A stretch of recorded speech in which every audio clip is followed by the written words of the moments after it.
This is the When I Grew Up podcast. I'm your host, Peter Ostick, where we explore the future. In this episode, we are speaking to Mike Loewy. Mike is the founder and CEO of Tide Foundation, where they use cryptography to secure your personal identity. Mike, welcome to the podcast. Thank you very much. Thanks for having me. Yeah. So I've been wanting to have a recorded conversation with you for probably about 8 or 9 years now. So I'm glad that we've finally got around to it. No time like the present. And so as I've mentioned to you, I'm speaking to technologists at the moment. I'm speaking to people who I believe have a view on deep technology and how that's playing out in the world that we're building. I'm particularly also interested as a parent. I know that you're not only building some really interesting deep technology, but you're also a parent. So I feel like your perspective on what's being built at the moment in the world that not only are we going to be operating in over the next 5-10 years, but what's the world and how can we prepare our children as well with skills and purpose in that. I might just start with some of the basics around Tide Foundation. Maybe just give an introduction about what Tide Foundation is and what problem does Tide solve. Sure. So Tide is a deep tech cyber startup. We're working on reimagining what trust looks like in the digital world. We're a mix of technologists with varying backgrounds, from cyber intelligence to building and the problem we're solving is the fundamental challenge of keeping our digital systems, keeping our data secure. It doesn't take very long on any given day to find another mass data breach where our personal data has been exposed to the world, or to see in more kinetic areas of the world where the cyber warfare has become like entrenched in what a conflict looks like, whether it's like a hot war or a cold war. And that trickle effect impacts utilities, impacts our availability to water, energy, everything. And the fact that we are seeing on a daily basis these catastrophic breaches, in spite of billions, literally hundreds of billions invested in cybersecurity every year, is a pretty good demonstration that our current approach isn't working. No, I was just going to get into why we believe the current approach isn't working. The current approach to cybersecurity is to take something sensitive, let's say your customer database, just keep things simple, and then build security layers around it to make sure that whoever's getting access to that data that sits in your database is someone that should have access. If you invert that and think about, for example, the power or the authority or the God mode that like an IT team have, the ones that are setting up all of that security, the ones that have direct access to the database, you realize that, and that's just one example, you realize that there are these pockets of what we call digital authority where someone or something has this God mode access. And when those areas of authority, those little pockets of authority are compromised through a variety of different ways, as we're seeing in the news, all of those security measures are for nothing. It ends up being not just a degradation in security, but a complete failure. So recognizing, first of all, that these areas, these Achilles heels exist inside of all of our systems, and then finding a way to, and not just put another layer of protection around it, but to decimate that as those pockets of authority as an attack surface. That's our approach. Okay, so businesses are spending a lot of money trying to protect the front gate, as it were, and putting up all these fortresses to stop any penetration coming in. But there's authorities within the gates which are potentially a liability, and having access to those people within the gates is part of the problem that you're trying to solve at the moment. That's right. And it's not even just the people. It's not even just necessarily the IT team within your organization. It could be the IT team or a vulnerability in the software that you're using, somewhere in your vast supply chain of services that keep your business going.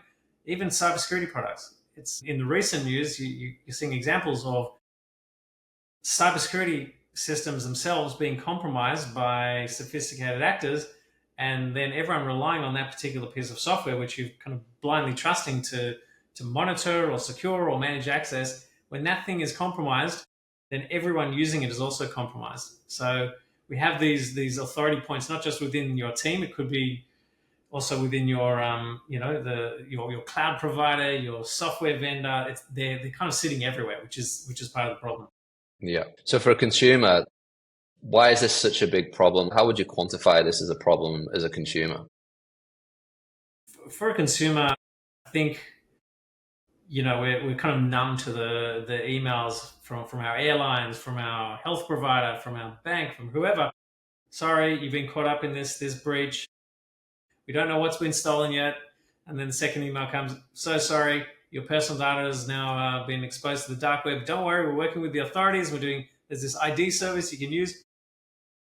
We're kind of numb to these breaches, but the real impact I feel is still yet to come, starting with identity theft. The ability for someone to collect enough information about me and effectively be me online, to set up a bank account, create a business, buy property, sell my property, do all of these things without me even knowing about it, in a legal framework appearing completely legitimate.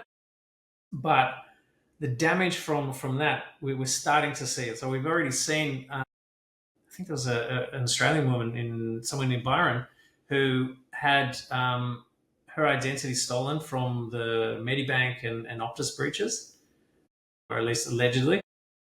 And someone set up a business selling fake NBA or some somewhat kind of similar merch, and she was being sued by whoever that was, whoever the authority was, who was trying to stamp out people selling fake merch. And someone had created a business in her name, was selling this material on eBay or somewhere similar, and she was being sued. Eventually, as I understand it, those charges were dropped, but not before this single mom of three spent a fortune on legal defenses for someone across the other side of the planet who wasn't even bothering to pick up the phone and talk to her.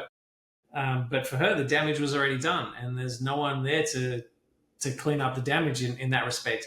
We're going to see similar cases like that where people's life savings are kind of swept out from beneath them, and eventually lives lost too. And we've probably seen that in various forms, but it's going to be more explicit when hospitals are attacked, when law enforcement databases are exposed, and key witnesses or other people are kind of become public knowledge, and it puts people's lives in danger.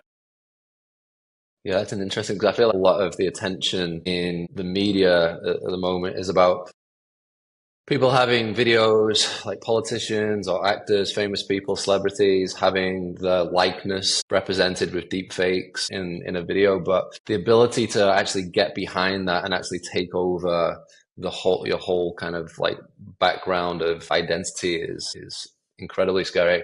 I only know a couple of people who have ever had their identity completely compromised, and it is a horrible process to regain that. It's take years to get through the process. And so it feels like, as this, everyone's getting very excited about this increased level of sophistication around artificial intelligence and things going to be done. And we'll talk about AI agents in this conversation, and going out and having an agent act more autonomously on your behalf. Yeah, if your identity is actually breached, and you have an AI agent going out doing what it wants with that's potentially that's a whole different plane of understanding. So how does Tide actually, what's the actual, like the technology layer? How does Tide solve the problem? So our approach seeks to take those pockets of authority, rip them out of a platform where people can access them, and put them somewhere where no one can ever access them. The way we do that is with a technology we developed called ineffable cryptography. If you look at the fundamental principles of cryptography, there's a 140-year-old principle called Kirchhoff's principle, which says that a crypto system security can be completely public knowledge, completely available to yourself, to your adversary, to everyone, as long as a key remains secret. So the entire security, the entire crypto system's security relies on the secrecy of a key. Ineffable cryptography takes the concept of cryptography, but allows cryptography to be done in a way where no one ever holds the key. So a key is generated in secret, is operated in secret in perpetuity. And because no one has custody of the key, it can't be used outside of how it's supposed to behave. Okay. So that becomes decentralized. So the key becomes decentralized instead of a centralized. So yeah, so that's how we do it. So the ineffable cryptography is the mathematics to allow a key to be generated in multiple pieces, and for those pieces to sit in different environments. They could be one piece of keys could be sitting on an RMIT university server. Another piece could be sitting with an IT service provider like NTT Data, managed by different people in different environments. But magically, this key that lives in multiple pieces can be used in pieces to perform things like an authentication, to kind of check that you are who you say you are online when you enter your username and password, to decrypt sensitive data to unlock something, or to authorize something or sign access for someone to swipe into a building or access a file system, whatever it may be. All done in a way where those pieces live everywhere and nowhere. But in no one place does that key ever come together so that it can be.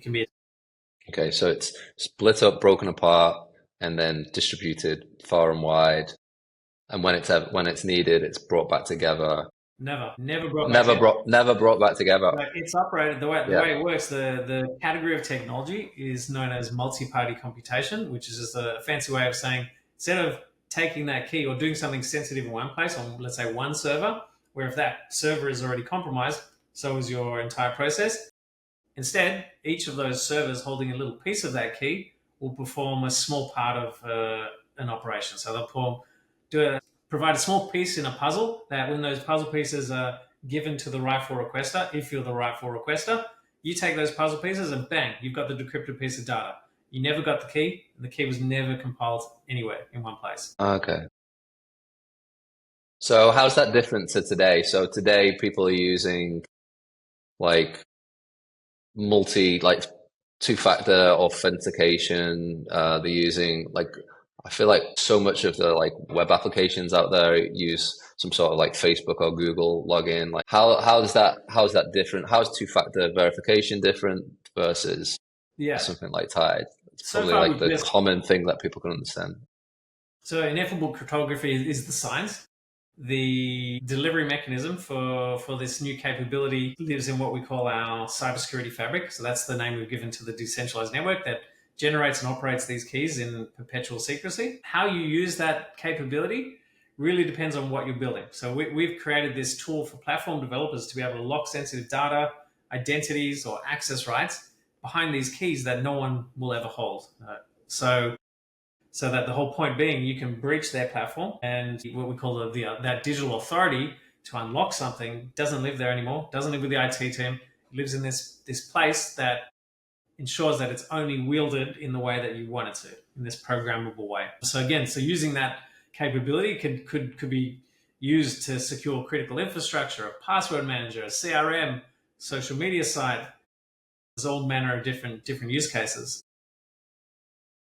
One of the key elements that we had to invent to take this super secure key guardian and not completely undermine it with today's state of the art is with what's called fully decentralized authentication. So the ability for a human being to talk to this magic key guardian, where your key lives in pieces, and prove that it's you, prove that you've entered a username and password without anyone having to be trusted with that password, or anyone who's, let's say, playing that role of checking that you've entered it incorrectly, has to be blindly trusted or can compromise that process. Today, you do have these kind of somewhat equivalent super secure key guardians. You have key vaults, you have specialized hardware that, isolates, on the chip level where the processing on a key sits. So these very, very secure pieces of hardware that in many respects are very difficult to breach unless you have maybe physical access, although they've proved to be other ways to attack it. But all of them come undone when you have to rely on a centralized identity and access management system, or that system that says, hang on, did you enter that username and password incorrectly? All right, I'll let you into that key vault. And if that thing is compromised, or as I said before, the IT team that manage it, who have basically got inside of that platform, undermines all of the security that this super secure key vault gave you. So what we needed to do was make sure that a typical end user, my dad, could log in with a username and password and be talking to this magic key that governs access to his sensitive data that lives inside of a banking system or a health platform. So the difference between today's state of the art, where you might have a username, password, and then second factor authentication, the system that you're authenticating to still has the godlike access to your data. It's just making the decision of whether to let you in or not. But you hold no authority over that data. They sit with full authority over that information.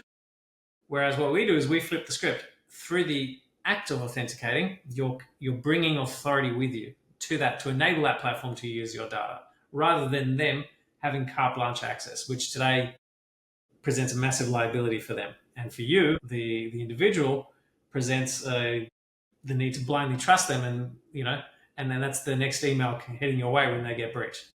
Yeah. So the trust and the authority stays with you, but you're fully protected as you bring that authority in. Correct. Yeah. Yeah. Cool. And so this is a blockchain. Would you class this as a blockchain technology? Is it different? I know there's been like a lot of talk around blockchains with security. Would you say this is the same or different to that? So it's not a blockchain. So it is a decentralized network. So blockchain is, I guess, the first kind of real public instance or recognized instance of how a decentralized network can remove the need for blind trust. So if you take Bitcoin, for example, if you consider Bitcoin as a cloud-based service, it's a cloud service that holds billions and billions in assets, but you don't need to trust the cloud service. You're trusting in the mathematics, rather. The way that a blockchain works has all kinds of problems. Scalability issues use a huge amount of energy. It's the way that it reaches consensus, what's called consensus, to decide whether a new entry in this kind of giant database should go in or not, is a very energy intensive, process intensive operation. But it's proven that this approach to decentralize something can provide utility, can remove the need for trust. The way that cybersecurity fabric operates is very different, where a blockchain is basically a shared source of truth, or a database where everyone who's participating in this giant database has a copy of that database, so that you can verify whether something should be in that database or not. We're doing the opposite. We're hiding a secret in a decentralized network. That secret being the authority over something. Got it. So blockchains on public display, everyone can see it, everyone can point to the fact that this is a point of truth.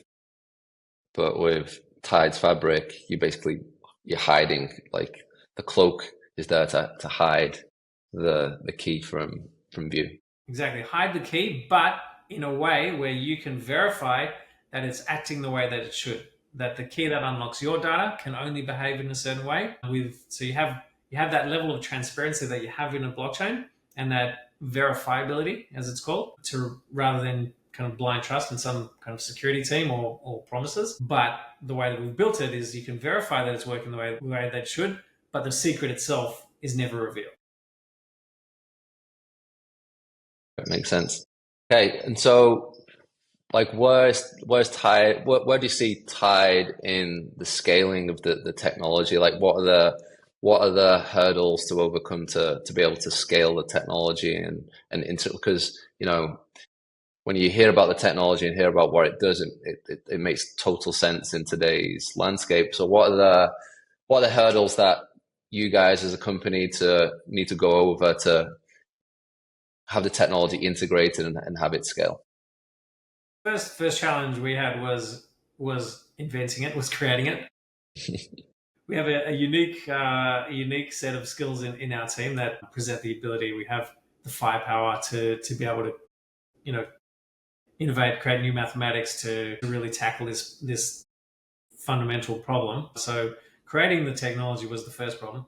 Second problem was You can't simply take a technology like this, make a whole bunch of bold claims around security that sound fantastic, but how the hell can I trust you? You're telling me you can't trust anything else. How can we trust you? So there was a need for us as particularly as a startup to have a huge amount of third party arm's length scrutiny over the technology. So we've gone through very very lengthy, very robust what's called a crypto analysis, or effectively a validation process, so that our technology is being scrutinized by cybersecurity cryptography researchers at top universities and other research teams, who kind of get to look at the technology laid bare and perform an analysis, and it takes a long time, which is not a fun process for a startup who's used to, as a team, we're used to like building a minimum viable product of whatever we're doing in 3 months, starting to commercialize it quickly.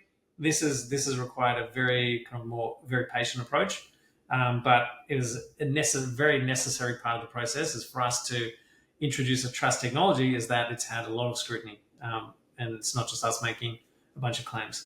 So we've done that with RMIT University, with Deakin University, University of Wollongong, and other kind of commercial entities with the appropriate expertise and credibility in the market. And there's a whole suite of academic papers published on different parts of our crypto system.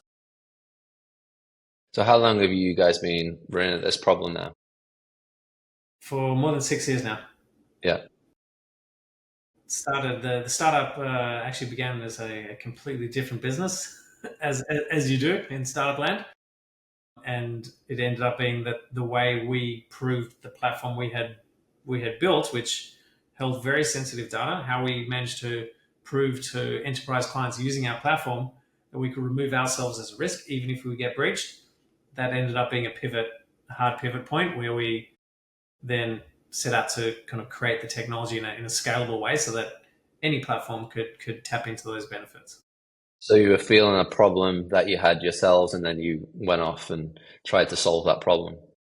Correct. Yeah, that's very cool. Amazing. Where are you sat now after 6 years of building this thing? Like, how do you feel about this wave of technology that we're going through at the moment with the rise of artificial intelligence, large language models?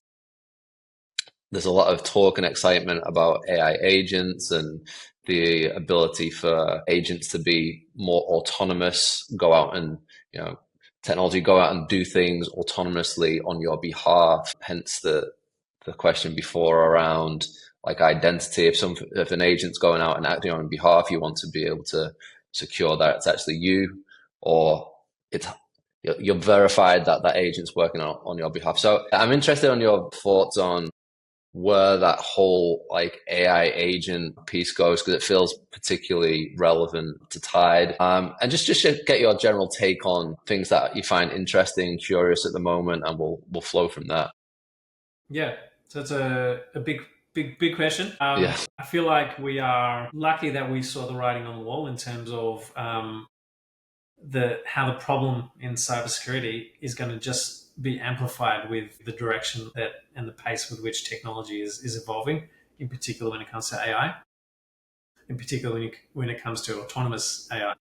Because if today, in this kind of static world, these trust blind spots, these pockets of digital authority that I'm blindly trusting elsewhere are causing a problem, when my life, my career, when things are fully automated on my behalf, that problem becomes amplified, and a lot more damage can happen a lot quicker.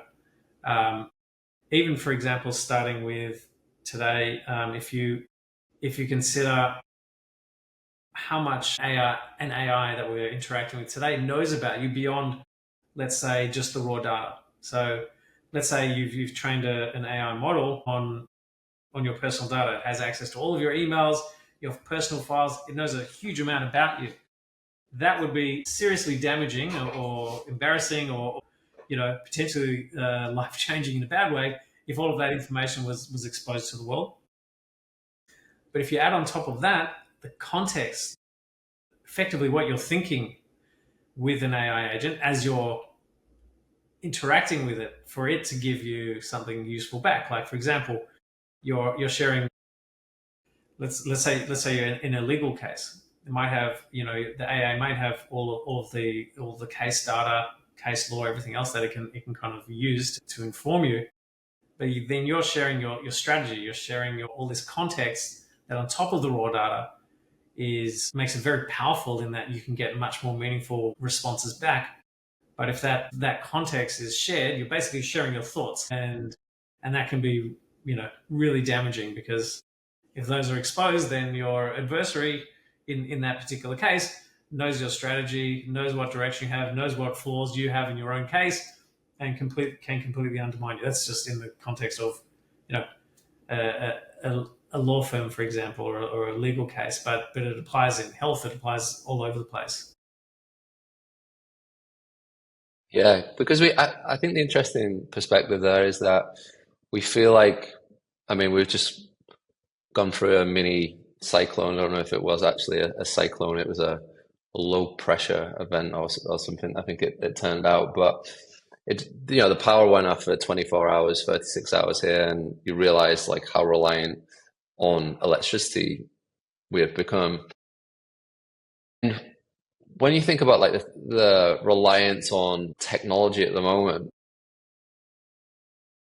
there's things we rely on technology for. There's like a huge array that we rely on it for, but I feel like the level that we're about to entrust technology over the next couple of years just goes from, it just feels like it's on a order of magnitude about how people are thinking about it.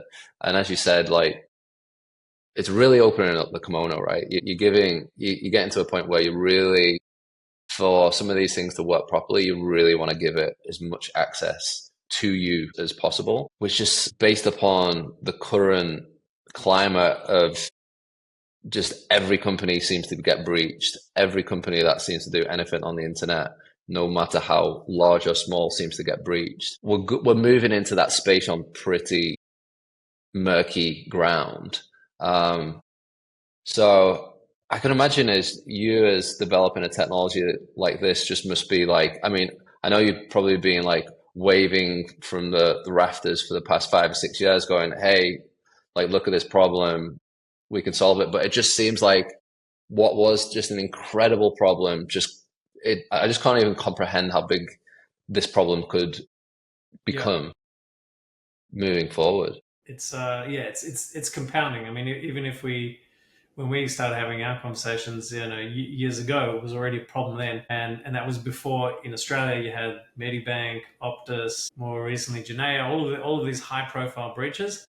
But elsewhere there've been much more catastrophic breaches that are happening, and as you said, it's like it's the biggest IT companies in the world that are getting breached. It's Microsoft, it's Okta, it's the cybersecurity companies that we rely on. If they can't secure themselves, then we need to reflect on the fact that we obviously can't. We have no chance if they can't, and so something fundamental has to change. So our approach, which may have seemed, let's say, extreme when we started on the journey, has kind of perfectly dovetailed into where we're at now, where this technology that demands even more trust of us, when so far nothing has proved reliable or trustworthy from a security or privacy perspective, needs like next level protection, but not just better security.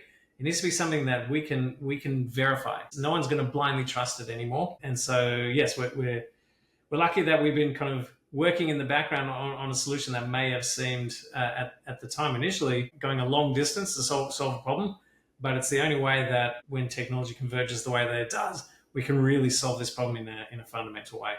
Yeah, have you actually seen any any use cases of? I mean, you mentioned the legal use case before. Have you actually seen anything implemented at the moment with regards to agents that are actually interesting to you?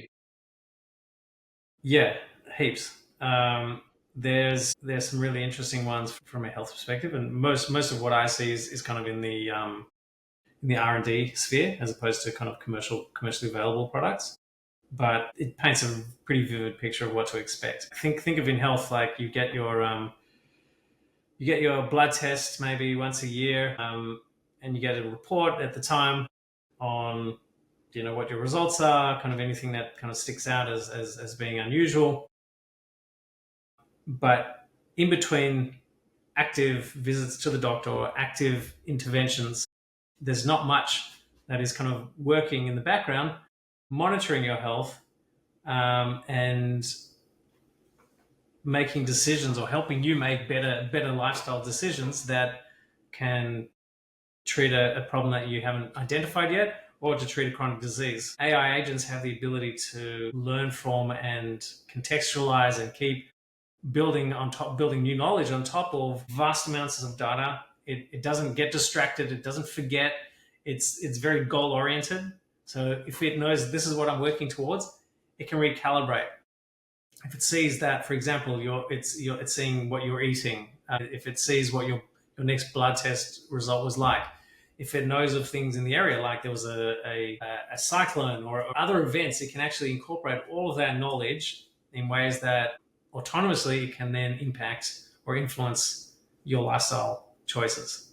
So you can kind of see how that's like just an amazing thing to have this kind of this doctor that is an expert in every field, including in kind of non-traditional medicines, everything, to be able to kind of bring that knowledge and to be working for you in the background is amazing. So that's one area. Yeah, health's a big one. I mean, we even see that with Soma. One of the things that we think about, people come for these retreats and we give them some tools and technologies and then they go away, but they go away, right? You're not kind of watching over someone 365 days a year to do that. And that's a little bit more preventative than some of the cases if you turn up to a doctor's and you go, okay, I'm sick. At least there'd be a bit of prevention there. But yeah, it's something that we think about a lot. Like, how do you get more integrated into someone's life where you can actually help them like more of? And yeah, an agent makes a ton of sense in that perspective. But yeah, again, like, you're not only then giving up your email address or like banking information, then you're giving your health information. For these things to work, again, there is the opening of the kimono, and with that, the risk comes. So yeah, it's intriguing. So within how you guys even develop, I know there's been a lot of talk around how one of the kind of big breakthroughs for like AI agents, or even if you want to call it an agent, is just but with the help of development and coding. Is that something that has been like, your team is very technically advanced, like probably as technically advanced as they come? How on a daily basis does the team use AI? Does it use it from a coding perspective to help with that? Is that something that's being implemented? I think, yeah, it's been given a name more recently. It's called vibe coding. Vibe coding, okay. And apparently, I'm trying to remember the stat. I think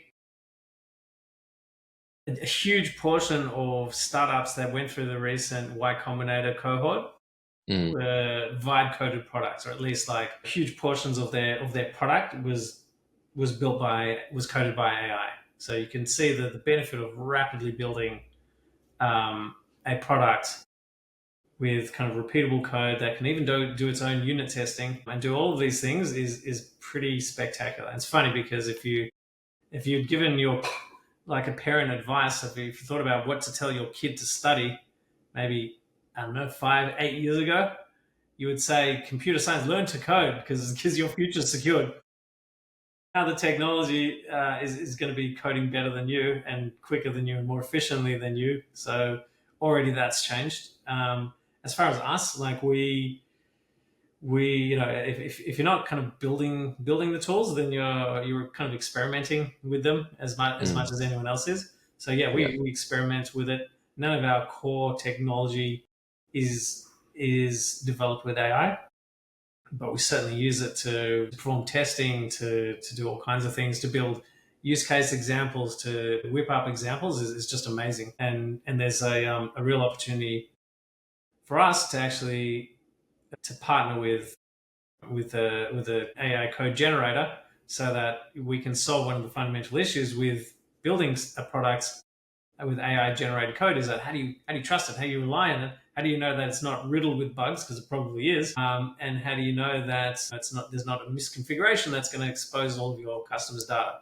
So there's again that tie in with what we're doing at Tide, where let's say you could build a CRM overnight just by instructing your chat GPT or your large language model. And how good would it be if by default anything sensitive was locked with keys that lived in this cybersecurity fabric, so that your bug ridden code wouldn't be responsible for exposing your entire customer database.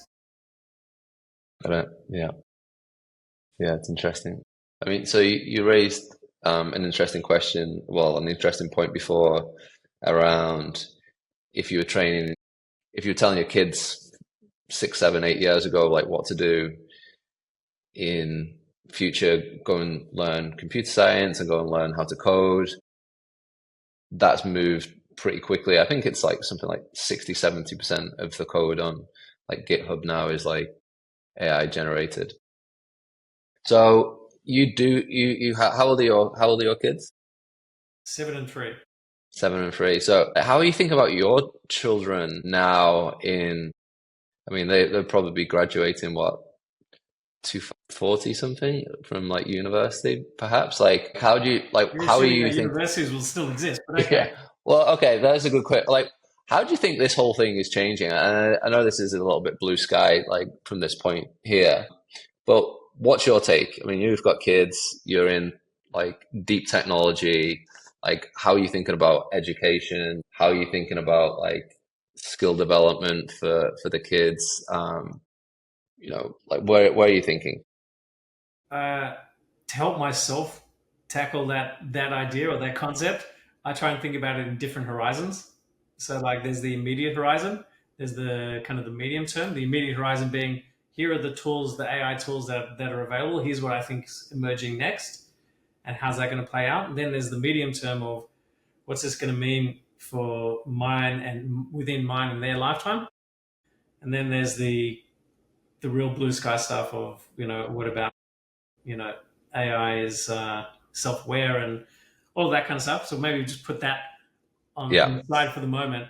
In the near term, what I've seen is that those resisting AI and pretending it's a fad, or it's not going anywhere, are falling way behind, and they're going to be effectively redundant in the next few years.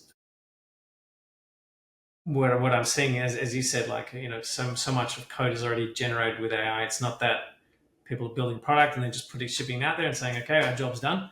Developers are needing to scrutinize it, needing to understand the strengths and weaknesses, needing to understand how to push back on what AI is telling you so confidently. Yep, here's the answer. To figure out what your end result should look like. And I guess with my kids, my older kid at least, I'm exposing him to AI. So we chat together when he's interested in a topic. We chat together with ChatGPT. I try and find moments where it's given bad information, or whether it's given information that you could actually look at from two perspectives, and it's only given one. So I guess give him the ability to critically assess AI as a tool, and not just blindly follow what it's so confidently delivering as an answer. So that's my starting point. yeah. I mean, and that's a skill that I think has been needed to be developed over the last few years anyway, just trying to get to just to get to truth, just to get to, it's almost like one of the things that um, you learn as you're learning about history. Like one of the lessons that they teach in history is trying to understand sources and understand like what truth looks like. And so getting to truth seems to be and understanding where those sources have come from seems to be a skill that people have been trying to apply to many things. But again, like it's that skill in this lens of understanding, okay, well, what is an artificial intelligence bringing back? Like, how do I know that this answer that it's giving me back is truthful? How do I know that this code is actually bringing back that is actually correct and truthful if you don't have that level of oversight and insight into it? Yeah. It's not easy. I mean, Yeah. sometimes it is. Like it'll tell you when it's generates some code. Here you go. Here's exactly what you need, and then you go to run it, and it doesn't work. So sometimes Yeah. it's obvious, but there are other times where it's not, and there's always kind of gray areas, and then it's more around the narrative of how it's told you the story. But I guess being conscious of the fact that a model has been trained on a specific data set. It's being developed by a particular group of people with particular goals in mind. Is something that you just need to keep in mind with whichever tool it is that you're using. That I guess a healthy level of skepticism is I think important.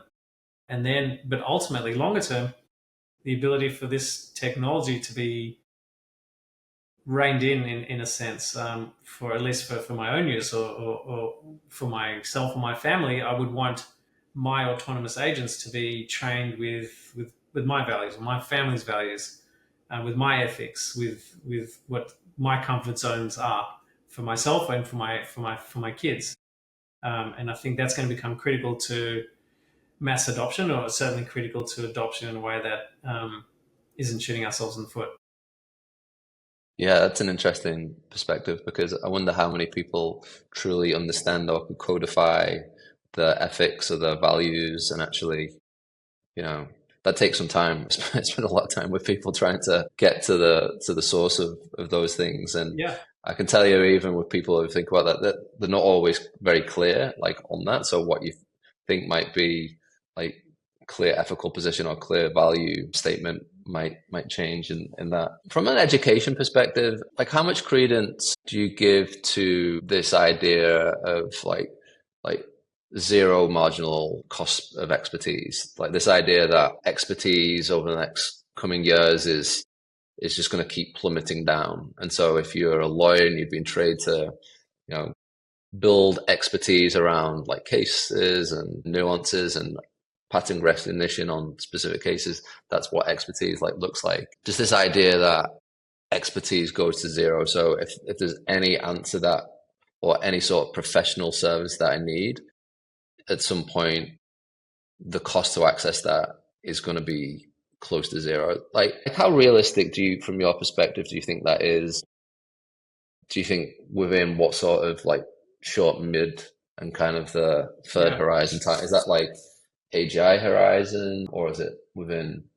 Well, yeah. How do you think about that? I think again, if I kind of chunk it from my own ability to wrap my head around it, in the short term, is just using the tools that are available to be more efficient, to make better decisions, to kind of crack open ideas. In the medium term, I see purpose developed AI for specific use cases, and not these kind of giant models that try and do are experts in everything, but models that are trained on case law in specific areas, and those that are building them, those that are able to wield them the best, will provide these services that offer the most value, and they'll be able to offer them at a much lower cost. Again, if I think about that long term horizon, I find it difficult to myself even to kind of see where it heads, because at some point it's I find it difficult to see clearly when you've got, let's say, some companies, some nations that are using a technology and purposefully putting guardrails around it against those that purposefully aren't. It's hard to imagine how that plays out.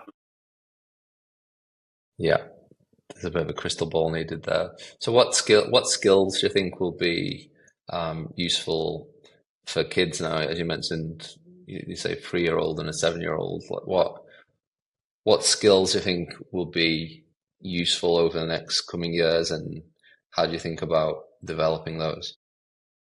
Initially, it'll be kind of conscious interactions with an AI. How do I use this thing? How do I prompt it better? How do I engineer the way that I interact with it so that I get a better response? But eventually, those interactions will be seamless. I'll be interacting with something and won't even be conscious of the fact that I'm dealing with an AI. It'll be much harder then. It'll be kind of almost fully reliant on those developing the tools. But I think what it's going to do is it's going to elevate creativity as a skill set that in whatever field is going to add a huge amount of value, because you're either just taking what you're being fed and then acting on it because it seems like, well, that actually makes a lot of sense. I'm going to do that. Or you're taking that what it's given you based on, like, enormous data sets and kind of synthetic critical thinking, and then using that to open new opportunities that perhaps that data set wouldn't have revealed, but it's helped you to think of a new idea or think of a new way to then prompt back the technology. Well, what if da da da da? And that creativity in whether it's in legal, health, or other fields, I think is what is going to be a critical skill to get yourself ahead in whatever you're doing in the coming years. Yeah, it feels like the barriers to create will just completely drop. It was, if you think about cloud, like over the last 10 years, and the ability to like spin up a company that could be scalable globally, like the barriers to do that with cloud just drop because of cloud. And now the ability to create, whether it be an application or something, if you wanted to solve a problem and actually create something, as we said, the ability to code used to probably be, or have a team of coders seem to be like the barrier to do that. It looks like it's the imagination and the ability to think about problems and define a problem seems to be the act of being an entrepreneur, I guess, is probably another one. Like the ability to create something and actually move quickly seems to be in this next period. It feels like that's a huge opportunity for people. So, I mean, you're I mean, I know you've been an entrepreneur for a long time, but you're 6 years into the Tide journey now. I mean, what are the big takeaways of, if you could have told your younger self around being an entrepreneur? Is there any traits that you think you would have tried to develop at a younger age to help you on the journey that you're on now? I suppose there's one thing I learned already in school that I do apply, but always forget. I need to remind myself constantly. I went through my entire schooling and came out the other end with decent result. I got into the course that I wanted, walked away with my degree, and look back at that time period, and I feel like what a waste it was. How this schooling model for me was really just encouraging me to cram. Before an exam, knowledge would come in, it would go out, I'd get the result I needed, and then I'd walk away. What I found is that only when there were things that resonated with me, things that I was interested in, it was no longer a chore, it wasn't homework. And for me, I'm a nerd. That was coding when I got exposed to like programming, and that was just fun. Like that was me creating stuff. It was using all these areas of my brain I wanted to learn. I would teach myself things in my own spare time and learn more than every other subject combined. When I think if you find that you've got a passion in something, if there's something you really like, then that learning process, that education process doesn't become a chore. It's like something you enjoy and it just flourishes. So Fun. yeah, so outside of just education, like just in my own kind of entrepreneurial or career journey, applying that principle is when I've always done well. I've always flourished when I've worked to my strengths, and rather than getting bogged down in areas that I have to do, just excel in the areas that for me is just fun. And I wouldn't say it's all fun and games, but it's areas where intellectually I'm stimulated, where I can thrive, I can do really great things, and the other stuff then becomes secondary importance. And I think I need to keep reminding myself of that and making sure Yeah. that you don't become bogged down in all the other stuff you feel like you have to do to succeed. Yeah, it's interesting. We do stuff at somewhere around that, around identifying someone's zone of genius and identifying the areas that truly light them up, find passionate about. As you say, like, learning in that state becomes very easy because you're engaged by it, right? It's not a chore. It's not, um, you're in flow as you're actually trying to learn in that state because you're totally engaged in that. So in actually finding those passions and finding those areas, is that it's just a case of exploration and having broad enough interests and seeing what truly lights you up in that area? Yeah, I think so. I think without exposure, you can't know. You can have, predisposed assumptions on what something might look like, whether you will or won't enjoy the taste of something. And until you try it, you don't know. So I feel like Mm. exposure is important. And, the more you get to try different things, get exposed to different influences, different knowledge, for me at least, helped me uncover what was interesting for me. So what's next for Tide? What's the plan over the short term for Tide from here? Well, we are finally out of the lab, thankfully. So that lengthy validation process I talked about earlier is overcome that period. Now we have a technology that's out in the wild that we're starting to introduce to developer teams. We're working closely with certain platform developers, like both greenfield startups through to very established companies, to provide the technology and that value proposition as a differentiator. But ultimately, the next stage for us is to expose this technology, expose the capability to as broad an audience as we can. Exciting times. Well, it feels like, I've been watching the technology relatively closely over the coming years, but it does feel like just the intersection of all these things coming together feels like it's a very intriguing time for you and the company. And I mean, one of the things you haven't touched upon, which I'm interested in, is just this idea of resilience. I mean, 6 years is a long period of time. It's nearly as long as my first company before we actually sold. Um, you know, it's I feel like at the moment Tide's getting a lot of accolades and it's getting a lot of publicity and it feels like it's getting like really good traction. But is there any have you got any insights on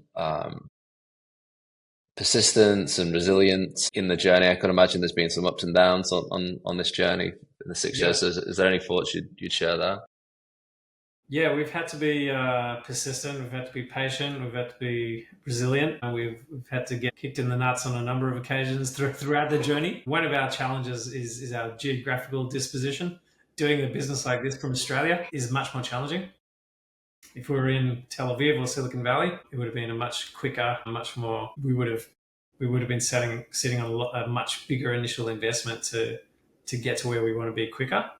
So it's changed the way that we've had to approach it, given that we selfishly want to do this from Australia because we love it, and we also believe that long term there's incredible talent here for us to grow the company and have that kind of core R&D element here with some amazingly talented people. But yeah, it's made it more challenging for us. I've learned a lot of lessons along the way, and I've learned how to kind of cop criticism and take a no and turn it into a yes, or take a no and figure out a new approach. The other thing that has been significant for me is getting in bed with the right people. My co-founders are, I spend more time with them than I do with my wife, just because of the number of hours that we work together.